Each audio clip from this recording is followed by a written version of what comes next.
Hello and welcome to a special interview for The Wire. Last night, the Pakistan Supreme Court delivered a stunning verdict in defense of the country's democracy. It's literally created a political earthquake, an earthquake whose tremors will be felt for months and years, if not generations. And let me add, I cannot think of a single Supreme Court in our part of the world, and I'm consciously including our own in India, that has stood up in defense of democracy in this bold, defiant, and striking way.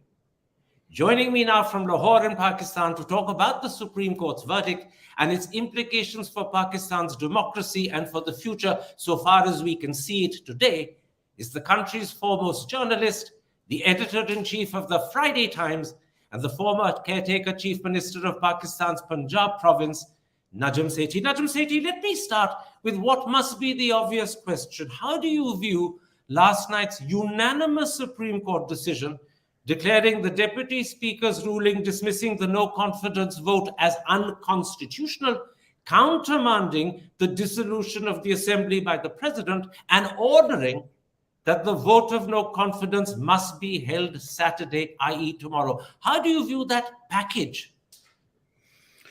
Thank you, Karan. I think all Democrats in this country think that this is a turning point in Pakistan's journey on democracy, which has been a stumbling one. The reason for that is that historic Supreme Court judgments have all been pegged to what we call the law of necessity, meaning when the generals have imposed martial law, they've had the guns, so the court has said that a successful takeover is like a revolution, you can't really challenge it. And so the law of necessity has prevailed.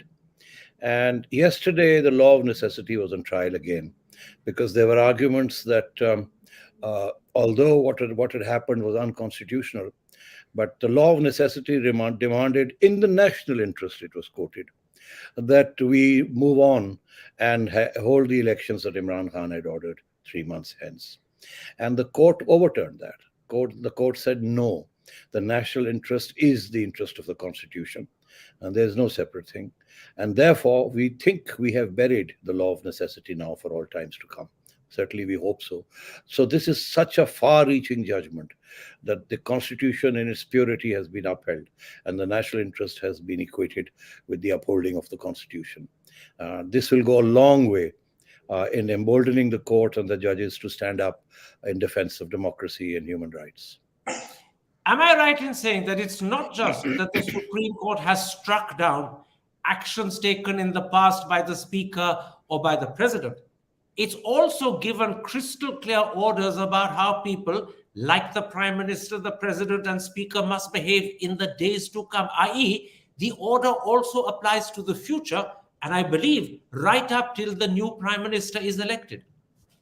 You're absolutely right. That is a very significant clause. It comes right at the end of the short order and is very explicit. It says that the President and the Prime Minister and the Speaker it implies this, they shall in no way thwart the orders of the court to hold not just the vote of no confidence in its entirety, but also to enable the Parliament to elect the next leader of the House, i.e., the next Prime Minister, forthwith.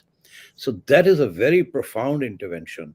It not only ab initio negates everything that has happened since that fateful day of the 3rd of April, which was illegal and unconstitutional, it also now puts a stop to any further encroachments on the Constitution by these three gentlemen, or indeed perhaps even the Deputy Speaker.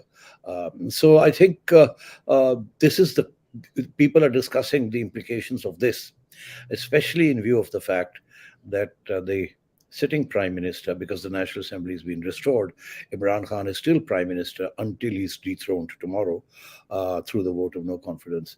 Imran Khan has said that he intends to address the nation tonight. He's holding a cabinet meeting as we speak, and his people are saying that he still has a surprise up his sleeve that he's going to announce tonight. So there are apprehensions about whether he will quietly go home in a dignified manner, i.e. by resigning, or whether he will again resort to some form of unconstitutionalism or perhaps an appeal before the Supreme Court against this judgment in order to once again thwart what is supposed to happen tomorrow. But as you said, that last part of the Supreme Court's judgment is a crystal clear warning to Imran Khan and the president, no hera peri. I'm putting it in colloquial terms, but what they're saying is no more tricks, no more gimmicks, no more surprises. Abide by the constitution, not just till the vote of no confidence is held, but until the new prime minister is elected. Yes, absolutely right. No era peri. In which case, let me put it like this before I go further. This is a very proud moment for Pakistan. As I said in that introduction, nothing similar has happened in any South Asian country, but actually, something similar happened in your country. In 1993, the Supreme Court restored Nawaz Sharif when Ghulam Ishaq Khan had wrongly removed him. So, in fact, your Supreme Court has a precedent of surprising decisions that stand up for democracy at moments of crisis. This is the second. Well, at times, at moments of crisis, they have succumbed to the gun. And at times when the gun wasn't directly pointed at their head, they have stood up. I think that's what the record will show. Hence, the importance of the so-called law of necessity. And you're absolutely right. This judgment by 5 judges, unanimous judgment, is actually quite unprecedented. The speculation was it might be 3-2 or 4-1. In fact, some people thought it might be 3-2 the other way. And during these proceedings, the judges are asking a lot of questions that suggested that they were thinking in fairly loose terms. For example, the Chief Justice himself said at one stage that, yes, it's quite clear that the order itself was illegal. There's no two ways about that. This is while the discussions are going on, indicating that, they were going to strike that down. And then he went on to say, but we also have to look at the national interest and the existing circumstances of where the country is and things like that, which this then seemed to suggest that there might be a dilution of the judgment, rather than go back ab initio to where it all started and start all over again.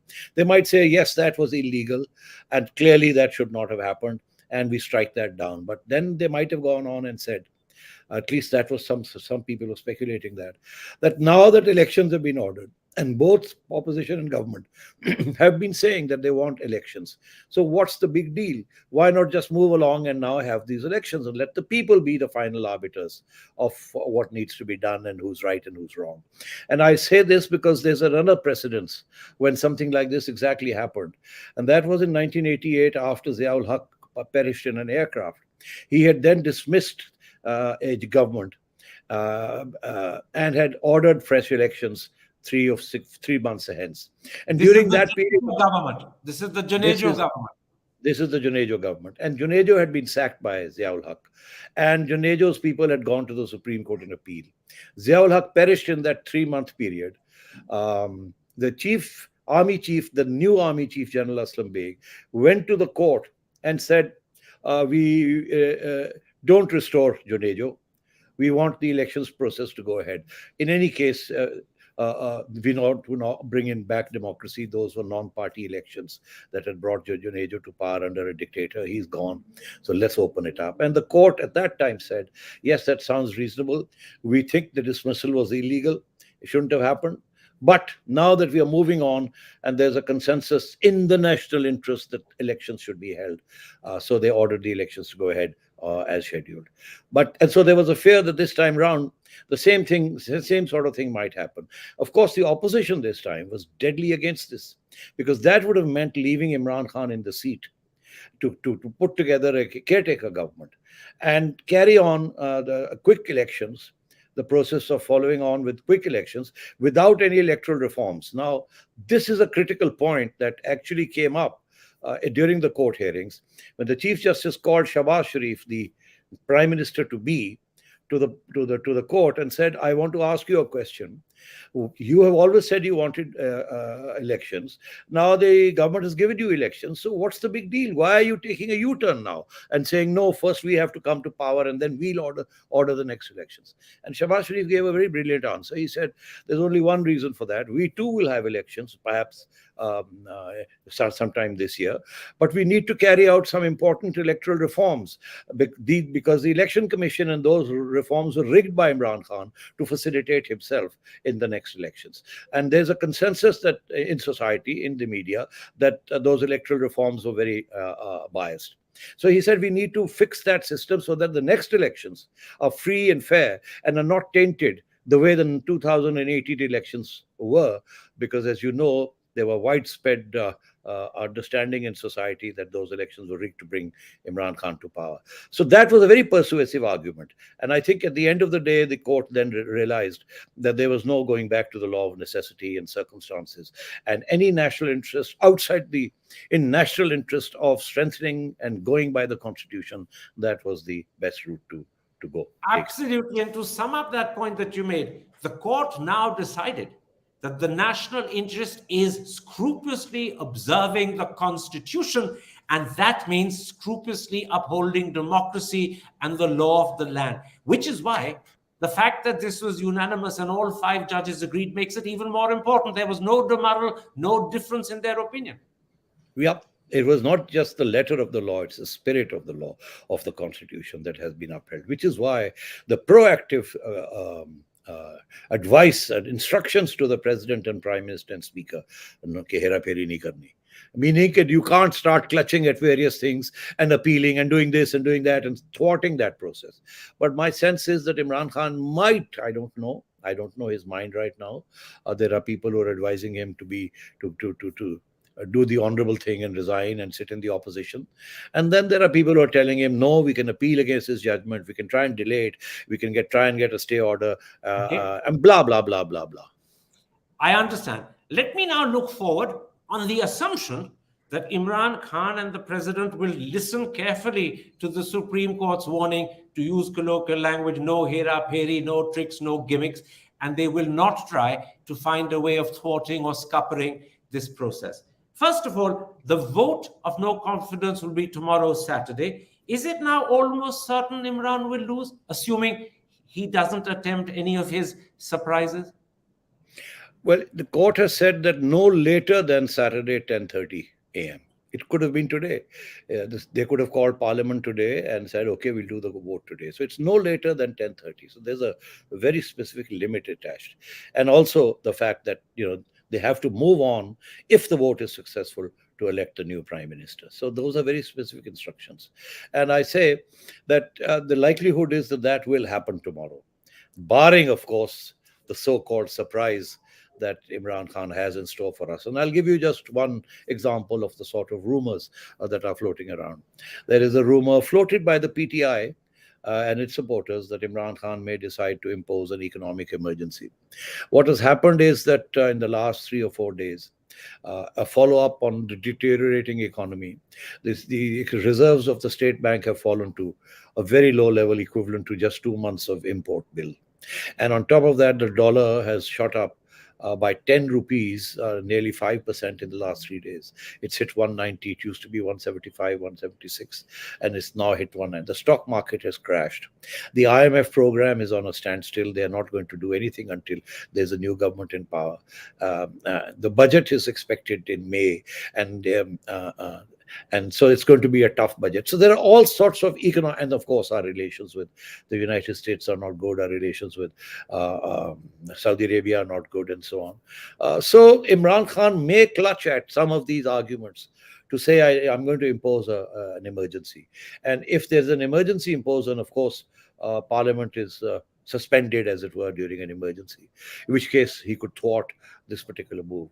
In which case, again, the opposition will have to go back to the Supreme Court with a petition to say there is no need for something like this. A new government is coming into power, and if there is a need for an emergency, let the new government decide if and when they want to impose it. But this is an attempt to thwart the process that you've already ordered. So there may be some confusion and a last-ditch attempt to further muddy the waters. But I hope that is not the case. If Imran were to try that tactic, what are the chances that the army, who's been very scrupulously neutral up to now, will say democracy is not safe? We need to step in and ensure that there is a clear transition. Not step in to take over, but simply step in to ensure there is a proper transition and Imran's attempts to block are subverted. No, it doesn't work like that. You see, the minute the army steps in, it is a martial law by the constitution. It can't step in and say we're just stepping in to clear up the mess. No, they can't do that. That amounts to a martial law. Then that is challenged in the courts, and then the army can't withdraw, because then that would mean that they've done something illegal. That will create problems. The army has worked assiduously behind the scenes to ensure that this process is as free of trouble as possible. But Imran has been throwing a spanner in the works every now and then. So I don't see any army intervention. But now that the Supreme Court is standing up so firmly, there will be no need for it. I dare say if Imran tries something like that, I dare say the judges will knock it out the very day it is imposed. And so I think we're on the right track right now. Absolutely. The judges took suo motu action 5 days ago. They'll take suo motu action even more quickly if Imran tries to subvert what they've ordered. Let me ask you this. If Imran's government falls tomorrow, and it's now more than likely that he's lost his majority comprehensively, his allies have left him, many of his own ranks have left him, what then will be the future of his government in Punjab? Is that also, to use a colloquialism, on the skids? Absolutely on the skids, and again doing a lot of unconstitutional things, and again going to be challenged, and again they're going to be thrown out. What they've done is that, as a last-ditch effort, Imran Khan removed the chief minister of Punjab province and appointed and nominated the the speaker of the Punjab Assembly as the new chief minister. He needed the speaker's votes to try and thwart the vote of no confidence in Islamabad. That's a small party called the Pakistan Muslim League Qaid. But unfortunately, now that Islamabad is gone or is about to go, the rationale and the justification for that gentleman, Pervez Alai, to become chief minister diminishes. And in fact, the members of the provincial assembly have seen the writing on the wall, and they have flocked en masse, as it were, to the opposition. And Shahbaz Sharif's younger brother, Hamza Sharif, is now their candidate for chief minister. And the opposition in Punjab had got together to move a vote of confidence, a vote of no confidence against the speaker, and then to have a vote of confidence for their own man, as it were. And the speaker, the speaker barricaded the assembly with barbed wire and police, and refused to allow them to come into the assembly chambers to hold the vote, and then deferred the session till the 16th of April in the hope that during this time he might be able to cajole, bribe, and induce members to come back to the fold. And although he'd said everything, he'd scheduled everything for the 6th, but then on the 6th he barricaded the assembly, which then compelled the opposition to go to a local hotel and have their session there, where they duly elected Hamza Shahbaz Sharif as their new chief minister. So that's in abeyance right now, and I think that will also go to the court now, and it might go to the Lahore High Court, because the Chief Justice has indicated that that's where you should first go if you have this sort of a problem. Let me ask you this. If the Punjab Assembly also looks as if it's going to fall out of Imran's control and there'll be a Hamza Sharif-led government there, what about the other 3 provincial assemblies? Are they relatively safe? I assume the PPP will not want to lose control in Sindh at this moment.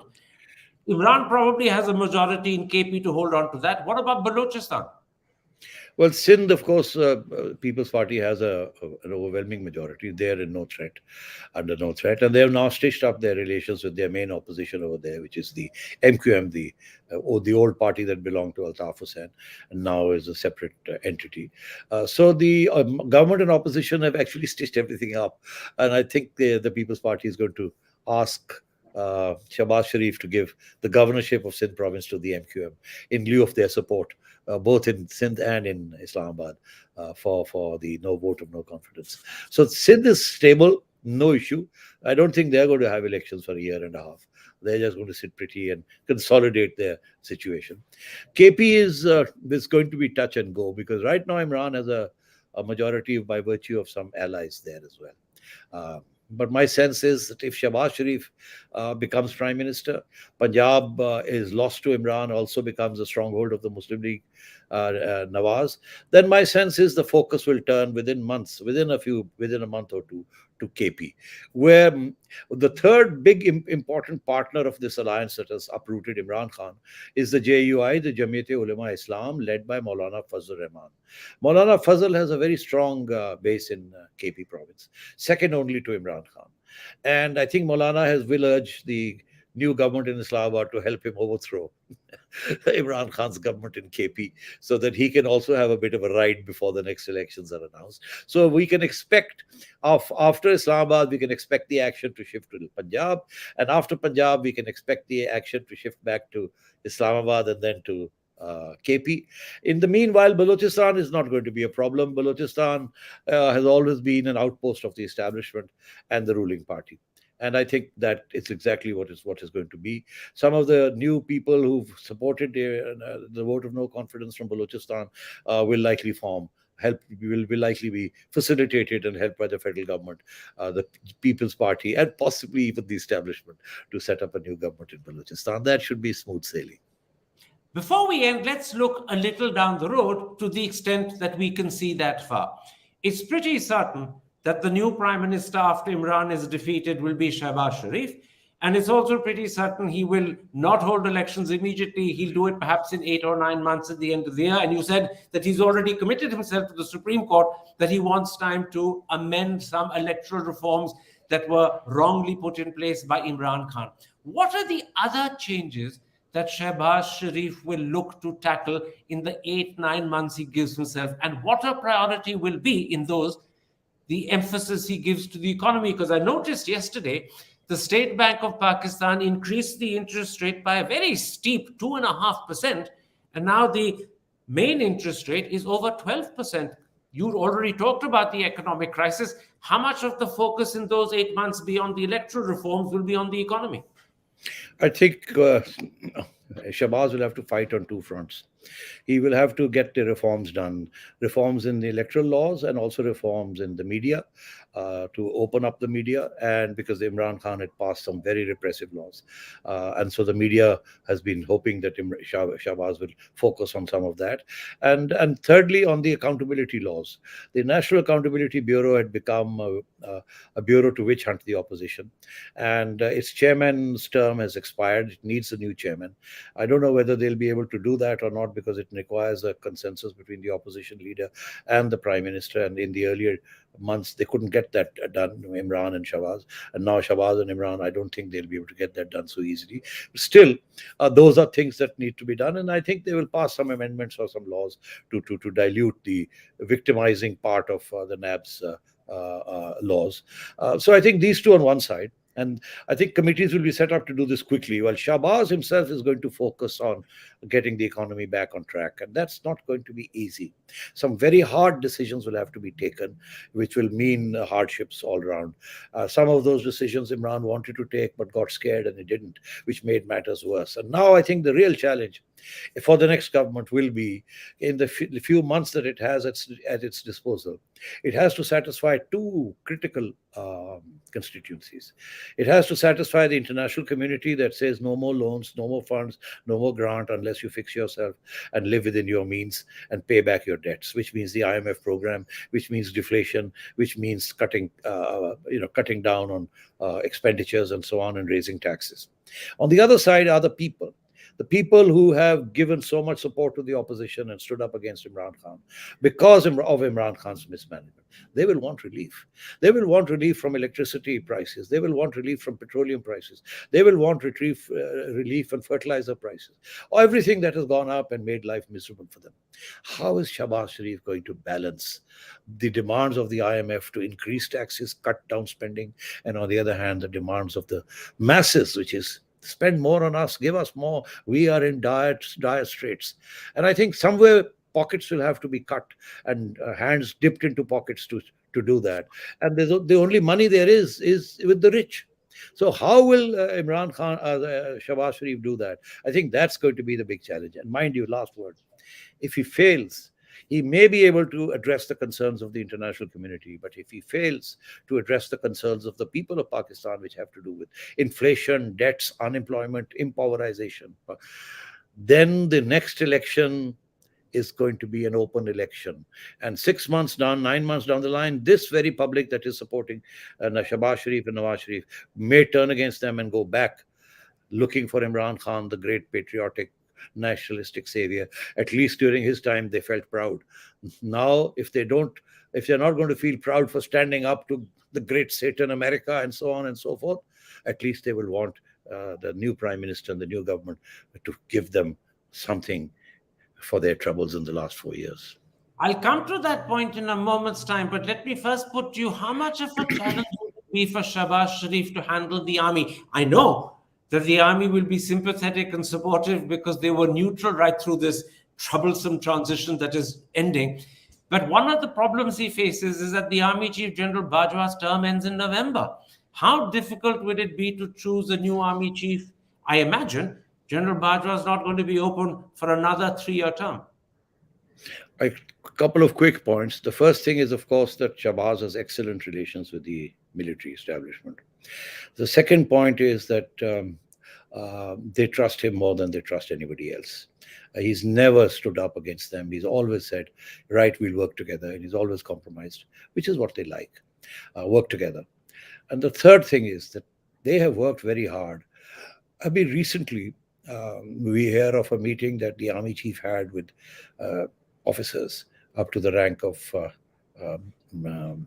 colonels, in which he was trying to explain to them why it was important to get everything back on track and why they had stopped supporting Imran Khan. Because there's still a lot of support for Imran Khan in the rank and file of the armed forces and bureaucracy and the urban middle classes. And so he had to explain to them that, we had, and I, from what I can understand, my sources are telling me, he said to them, look, for 4 years we propped him up. We did everything possible to help him.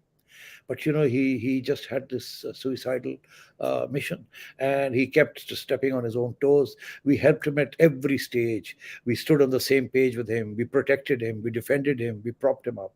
But it was now becoming impossible because we were being discredited for doing all this. And so now we've stepped back, and you need to understand that we cannot jeopardize our economy and our international relations at the altar of Imran Khan's misplaced concreteness. And so you need to, understand where we are today. And I think that is very important because I think they will give full support to Shahbaz Sharif to put everything right, establish diplomatic relations all over again with the United States, get the IMF program moving, re-establish relationship with China, which has been wanting during Imran Khan's time because he was critical of CPEC projects and so on. All that had come to a halt. And Saudi Arabia has been upset with Pakistan for not helping them in Yemen and so on and so forth. So I think my prediction is that the army and Shahbaz Sharif will work closely together, number one. Number two, Shahbaz Sharif's first trip will be to Saudi Arabia and or China, and one followed by the other. And then I think he will start working on repairing relations with the United States and getting the IMF program on track. So I think in the short term, he's not going to have any problems from the establishment. And so choosing a new army chief in November will not be an obstacle or a problem? I don't think it will be an obstacle or a problem. In the past, what has happened is that prime ministers have thought, wrongly in my view, and they paid the price for it. They thought that they would pick their own man from amongst the corps commanders. Sometimes General Zia was number 8 in line, and Zulfikar Ali Bhutto picked him out of obscurity and put him in charge of the army because he thought he would be a loyalist, and he didn't have any political ambitions. In the end, it was, of course, completely different. And similarly, Nawaz Sharif has tried to do that, handpick his army chiefs. And that hasn't really worked because the army chief is, at the end of the day, he may be the one guy who, when he waves his little finger, and I quote an army chief is telling me this, that when I do this to my chichi finger, 1 million men move from one place to another. And so that's how powerful the Pakistani army chief is. One man. The entire army follows. That's why there's never been any colonel coups or brigadier coups or major general coups. This is one-man army. At the end of the day, it's so strong and so disciplined. And so therefore, my sense is that General Bajwa will not be seeking another extension. That's my sense. And therefore, Shahbaz Sharif will have to select a new army chief in come November. It will not be the gentleman that Imran wanted, that he had handpicked, who had helped him rig the last elections. And some of us are hoping that none of this business about the fourth and the fifth being picked up will happen. There is now a rule in the judiciary that the senior most judge becomes the chief justice. There's no question of pulling out three names and then out of the three names getting one to bypass the other. Many years ago, the judiciary stood up against a dictator, and then in the success that followed, it held that in future only seniority will count, and the government will not be in a position to appoint the army chief. And that is what has happened. Now we've been just following the seniority principle. So we now know who the chief justice is going to be 10 years hence. So there's no confusion on that, and there's no personal ambitions tugging here and tugging there and conspiracies happening there. And I think it would be a great idea if the same sort of thing could happen in the army, that the senior most army general becomes the chief, and when he retires, no extensions. And when he retires, the next senior most in line becomes the army chief. That will get rid of all ambitions and all attempts to destabilize and for personal reasons and so on. Two more questions before I end. You've already indicated in your answers that there's likely to be a change in the relationship with America. General Bajwa made it clear that he wanted it when he spoke at the Islamabad Security Dialogue last Saturday. And that also means that there will be a change in the relationship or the attitude to the Russian invasion of Ukraine. What about any possibility of something improving with India? Or is that unlikely? Will that be an area where Shahbaz will be very cautious and he will not feel any need to do it quickly? I think caution will be the need of the hour. Imran Khan will be looking to attack the new government on either if it takes too quickly steps toward to normalize relations with India, and similarly with America, they'll have to move very carefully. And Shahbaz is a cautious man, and so I don't think that is on the cards in the near future. But having said that, I think when the next government comes in, not the Shahbaz Sharif government, when elections are held, and if the Noon League and the Nawaz League is returned to power for 5 years, then I dare say Nawaz Sharif will want to move back to his older agenda, which was to normalize relations and to try and find some solution that is acceptable to both sides. If you recall, such a solution was proposed and almost clinched during Musharraf's time, which basically meant that let's normalize and open up Kashmir on both sides and leave it for the next 50 years to finally think about the final status of Kashmir. But in the meanwhile, let's get on with opening up trade and other barriers between the two Kashmirs and giving them autonomous administrations and so on, but for both sides to retain their part of it in legal terms. So I think those formulas are still up there, but now I think things have changed in India. So even if Pakistan were prepared to move along the same lines, I can't say you're in a better position to say what India will do or not. But then, of course, the whole question of your prime minister and what happens next in your elections is going to be very important. Absolutely. My last question: what are the chances that when elections happen, because of the difficulty and the conundrums you spelt out handling the economic situation, and because in a country like Pakistan, it's always appealing to say the Americans threw me out and Imran will no doubt play that card. What are the chances that 8-9 months down the road, Imran could be back in power? I don't think he'll be back in power, but I fear that if this is the next regime, the Shahbaz Sharif regime, doesn't stitch up some important points properly, I think Imran may come back to give them a run for their money. I can't then say then it's taken for granted. Today, if the elections were held, the Muslim League would sweep to power. If Imran resigns from the assemblies tomorrow and by-elections are held, they'll get 100% majority, and they can then do whatever they like with the constitution. So I hope that doesn't happen. I don't want anybody to do whatever they like with the constitution. These 2/3 majority business can be quite problematic in part of given our culture for authoritarianism and majoritarianism and all the rest of it in this whole subcontinent. So I think Imran would be advised not to resign, to hang in there, to become a good opposition leader, and to keep the next government on its toes, and then to fight a clean election and see where it takes him. But if this next government doesn't, as I said, get its act together, Imran will have a fertile ground to try and make a comeback. So we end on this note. The Supreme Court faced perhaps the biggest challenge any Supreme Court in our part of the world has faced, and it's acquitted itself with flying colors. Now, the new government, when it comes in, will face an enormous challenge. And how the Shahbaz government handles that challenge will determine the future of democracy and the future of Pakistan. A lot now will be riding on Shahbaz Sharif's skill as Prime Minister. Absolutely right, and I think he knows it, and he's humbled by that. And he's already said that he will not go into any victimization mode against Imran Khan, the way Imran Khan went against him.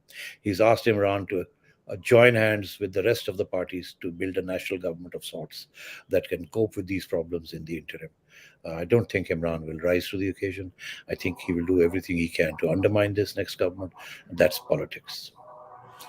Najam Sethi, thank you very much for this enlightening interview and for explaining in particular that very important part of the Supreme Court judgment, which, as I said colloquially, means a warning to the Prime Minister, the Speaker, the Deputy Speaker, and the President: no hera-pheri, no more tricks, at least until the new Prime Minister is elected. That, in a sense, makes the Supreme Court ruling particularly novel and powerful.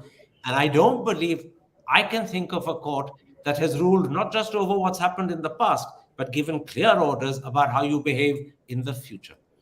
Thank you. One last word.